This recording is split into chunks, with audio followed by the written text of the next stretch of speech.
They know they'll always continue to stay together and everything else. What about social issues, Deacon Bob? Issues like voting, getting out there and vote and make sure that we have good representation in our community, Mhm. from our community. Mhm. Were they actively involved in motivating and getting people involved to run for office or Mhm. to make sure that they voted when Mhm. when the election times came around? Right, I think Monsignor Luque did that. He did a lot of it, pushing it, put all the issues about voting, make sure today's voting day, make sure you go and vote and everything else there. But as part of we as personal clergy, we cannot be supporting Tom Rivera is running for this or Mr. Acosta running for this. We can say, okay, Deacon Bob is going to. Yeah. No, we can't do that. But you actually have the rules and regulations, you got to follow through, and yes, that's one of the responsibilities. But you can Mr. say, Vote. be sure and vote. Yeah, oh yes. Be Oh, sure yeah. and vote in Definitely, you got to November. vote, and that's Yeah. one thing the bishop pushes a lot. That was your duty. Right, That you they have would to remind duty. you, it is your duty to vote. To Go push out there and everything vote. else. We're not gonna tell you who to vote for, but you need to go vote for someone. Okay. But I think right now, Father Rivera is quite involved in social issues Yes. that involve people, the downtrodden, the people who don't have a voice. He's one of the people that is involved. Immigration and everything. Immigration especially. Yes. reform, things like that.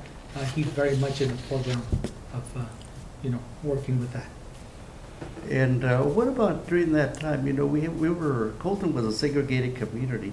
We had North Colton, which was the gringo side, and we had South Colton, which was a Mexican town. Mhm. Did the church have an issue with that, or was it just kind of agreed that that's the way it was and left it at that way? I think what I'm asking is, was there a concern by the church that we were segregated? I don't think there was a concern by the church at that time. It was just like you said, it was just the way it was. All the Mexicans were at San Salvador and South Colton, and all the Anglos were at Immaculate and North Colton. Mhm. It was just, that's the way it was. Uh-huh. But there was no kind of alarm or any... Not at that time, Okay. not at that time, no. Uh-huh. No, it was just something that was readily accepted. Uh-huh. That's the way it was. Was the way it was. And that's the way that's the way it is. Yeah. That's the way we were raised in it, that's the We way just it did is. our everyday business every day, where we were and everything Uh-huh. else. Now, Deacon Bob, how did you become interested in becoming a deacon? Well, I went to Australian Institute. For 3 years I went to Australian Institute and I learned about the church and everything else. When I was involved in the church, I was doing a lot of catechism. I was practically involved more in the church, and the rest of the people in helping were all the women. I was the only man got Uh-huh. involved. Uh-huh. And just tell me get started. So I get more involved in the church, catechism, and then I started get involved with Father Ray and baptisms. So I started working as different ministries. Then when I went to SLI back in 1991, I think, after I graduated from this, I said, Deacon, you want to try for deacon? He says, no, I don't think so. And I says, well, maybe, no, you make a good deacon. I said, no, I don't want to go. So anyway, after I sent to school and everything else, and I prayed, and I told my mom, you think you'll see me? I'm going to go out for deacon. Mijo, es mucho trabajo. I said, Mom, pues me está llamando Dios. Well, he was calling me. My kids are all grown up to go out for diaconate. And I said, you know what? The reason I don't go is I don't know nothing about the Bible. I don't know nothing about theology. I don't know nothing about the Vatican. I don't know nothing about this stuff. But I'm going to go ahead and give it a try. Mira, So you... 150 applicants, and one of the 7 got elected to be a deacon. Oh, the competition was 150 applicants, Mhm. and you were one of the 7 that was selected. Left over. What year was that, Deacon Bob? Was it 1991? 91. After Australian, I got accepted and I went to school and I got ordained in 1999. So it's been Today, many- June 12 was 15 years. 15 years. June 12 was 15 years. Congratulations. Thank you. Wow. It's been a long. It went by so fast, I didn't even know. But people remember everywhere I go, like talking to Mr. Acosta, the same thing today. Said, oh Yeah. yeah. Everybody said, oh, you did my grandpa's wedding, or you did my grandpa's funeral, you did this. I did. I was so involved in sports at the same time too, so I don't know either. Either I was involved with him, I was a coach, I was baptizing him or doing some other, married him, something. So So you got involved just from one thing to another, one Right. ministry led to another ministry, another ministry, and they finally asked you, you're a good candidate for, yeah, to be a deacon. yeah. And So- just because you want to be one doesn't mean you got to be selected. I mean, Uh-huh. so there's been a lot of people hurt on that. Because just because you want to be a deacon doesn't mean you got to be selected. So it's a tough road It is. then that you have to go through. Yeah. What kind of training did you get? So I got 7 years of training. 7 years I went to training and everything else. Different for the different ministries, the different sacraments. You have to learn exactly about marriage, baptism, holy orders, all the different applicants. You have to know about it, what's going on, and everything else. So there's a lot. I'm still learning. Uh-huh. Even though I've been on for 15 years, there's still a lot of questions people can answer. I can't answer for them. I got to find out. And then, because canon law, you get involved in the canon law, the marriage and everything else, and then you really got to do a lot of studies and everything else. But the more you do every day, that's how we get involved. Yeah. And currently, what are your responsibilities in the parish? Oh, right now I take care of all the staff. I make sure that all the staff is fingerprinted. They got to take to the new Vertus program, which is called Safe Environment, the protection of all the of God's children, the running of the parishes every day, the maintenance part of it, and everything else what they got to do. What needs to be repaired, and everything else, and that's what I do in both churches. Make sure that everything's going okay. That's a lot of responsibility. Priests do this, and then they're still my boss. I got to answer to them, but it's to make sure everybody's happy. Because the customer's always right, no matter where it is. No, but you have two churches. I know. Both churches, I got to go back and forth. You have Immaculate and you have San Salvador. Mm-hmm. Both churches. Uh-huh.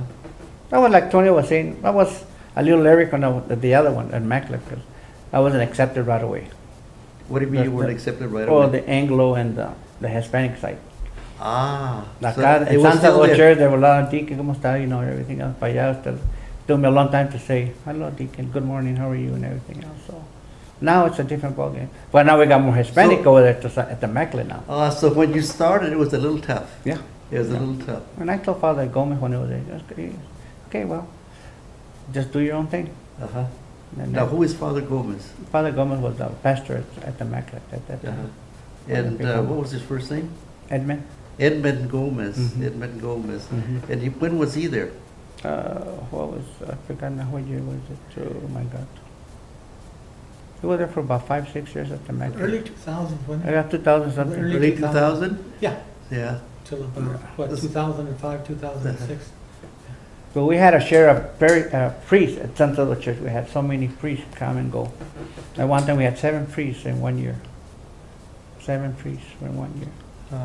It's not that San Salvador was a bad church. It just kept moving back and forth and everything else. So. So your deaconship is important because Yes. it really is a cornerstone to the community. Right, Yeah, because from there, you can build from there. right, But if you have people coming in and out, Mhm. it's hard for them to right. get established. So Mhm. you are the cornerstone for both churches then. Yeah. Mhm. But I'm delighted that you were able to weather the acceptance or non-acceptance Mhm. of the church in North Colton. Right. But that must have been tough. Oh, yes, it was. Sometimes when it's, because at first it was just one church. Then I said, okay, now you got to be, your title's going to be pastoral associate. Now you got to go to both churches.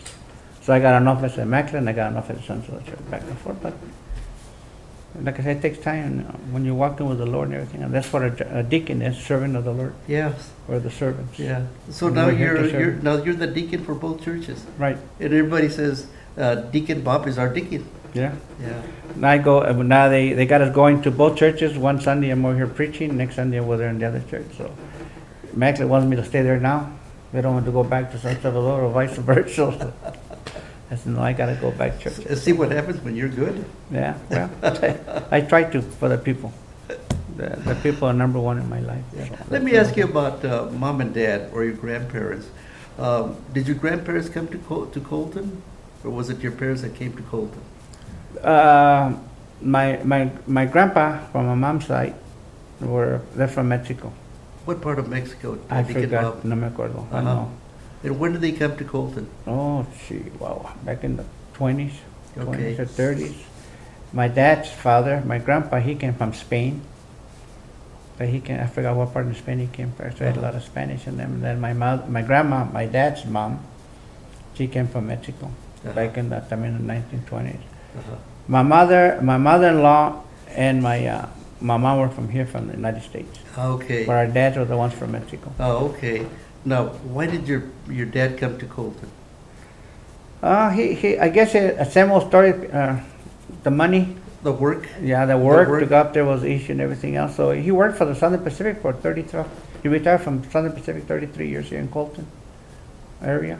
So he was a railroad worker for a long, long time. 30-some years. Yeah. And we used to live in the section houses and everything else. You My live mom where? I'm never sorry, worked- you live where? section houses. What are section La houses? sección. ¿Qué son esos? What Son are- esos the yards that the railroad furnished housing for the railroad people. Ah, And railroad they're- housing for right, the workers, Right, okay. that's what you call it. It was right there on Mount Vernon, Uh-huh. where they held the new, the tracks in the bottom there. That's where our houses used to be there. But I was born and raised in Colton, L Street, and my house is still there. So the housing for railroad workers was, where Mount Vernon goes over the railroad Right. bridge? To the right. Okay, yeah. I got it. Yeah, Okay, it's I got been it. there for a long time. Okay, and you lived there, and then you moved to L Street, you said? Yeah, no, from L Street we went to the second house, and from there we went to Canary Street. Okay. That was back And how in the long did you live 60s. on L Street? Oh, must have been 10 years. Uh-huh. I was born and raised there, 41, so. Then we went to the 50s, we went to the second houses, and I went to the high school. Uh-huh, uh-huh. And talking about school, where did you go to school? Colton High School, And the elementary school? Wilson, Wilson? Garfield, You went to Garfield School? Garfield, All Wilson. through kindergarten Yeah. through, Up until the 5th grade, and then after 5th, I went to Lincoln. Then from Lincoln, I went to the Colton Junior High, and then to the high school. now, you started at Garfield, Mhm. and then in 5th grade you went to Lincoln. How did that happen? We moved to the other side, we moved there closer to the other side, so, Oh, you moved to North Colton? yeah, so we moved Okay. to Colton, that's when we Okay. started going to. Uh-huh. Mr. Andon was our Uh, teacher at that time. At Lincoln School, Yeah. and then you went to Colton Junior High School? Right. Where Frank taught. Mhm. Mr. Was Frank Acosta. your teacher? No, I don't think so, no. I don't, no, not yet. Back in, no, What years did you go to, 52?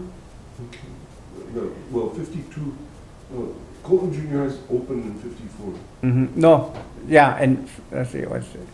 I went to Colton High School in 56, so I must have been 55, 54 and 55 at the junior high. That's when I went in. That's the first year that, well, that's the year that Tom attended Mhm. Colton Junior High. Mm-hmm. 54 to June of 54. He was there from January to June of 54, and you went there the following year. All right. So he's still too young. He wasn't your teacher, really. He's No. too young. I was in elementary school back then. Oh, yeah. Deacon Bob, do you have any brothers and sisters? Do you have any brothers or sisters? I have a sister 4 years older than I am, and a younger brother 4 years younger than I am. So 3 altogether. All three total. All Yes. together. Yeah. Yes. And then mom stayed home and took care of you. My mom stayed home, yeah. She never seldom. She worked in the nopales after a while, but other than that, she didn't work. My dad did all the working. Uh-huh. Tell us about La Nopales. What was that? Oh, my mom used to be out there on, what was it, Northeast Street. There was a little branch there, forgot, Vega family. And they had North E. nopales, yeah. North E. Yeah, you go, Holiday Inn. You Oh, go yes, straight yes, there, yes, and yes, yes, there was a yes. little ranch there. Uh-huh. I think Vega was the name of the family. Mom used to work all the time with the Castros. Yes. They used to work there. Remember, they gave me a picture the other day. Uh-huh. That's your mom. You said, oh, mira. You should have brought it. We're going to make copies of it. Yeah, we should have. But anyway, what was it, Nopales? She would Cut them or cut pick them, them yeah, or- cut them and everything else, Uh-huh. and then take the spinach off and everything else, and back then the people would ship them out, wherever they need to be shipped to, and everything else. And how long did she do that? For how long? Oh, about a year and a half, Uh-huh. year and a half and everything else. Then during the summer, we used to work with my dad. We used to go to Piscar Nuez. My dad was what you call the checker. Uh-huh. We'll get the big hook and shake the tree down, and my brother and I and my mom would pick up all the walnuts and pick them up. Oh, so you did that during the summer? Yeah. Or else they give it to the chavacan, the Yeah. apricots. Oh, did you go to Hempit also? Yeah, my grandma Uh-huh. used to take us away when we were kids. Uh-huh. But it was a lot of stories to be told. So you went to Right, right. Hempit, you picked apricots. Where did you go for walnut harvest? Like here in Grand Terrace, there was a lot of walnuts. I had no idea. Yeah, a lot of them. Uh-huh. We used to go up there. Yeah. So that we did a lot.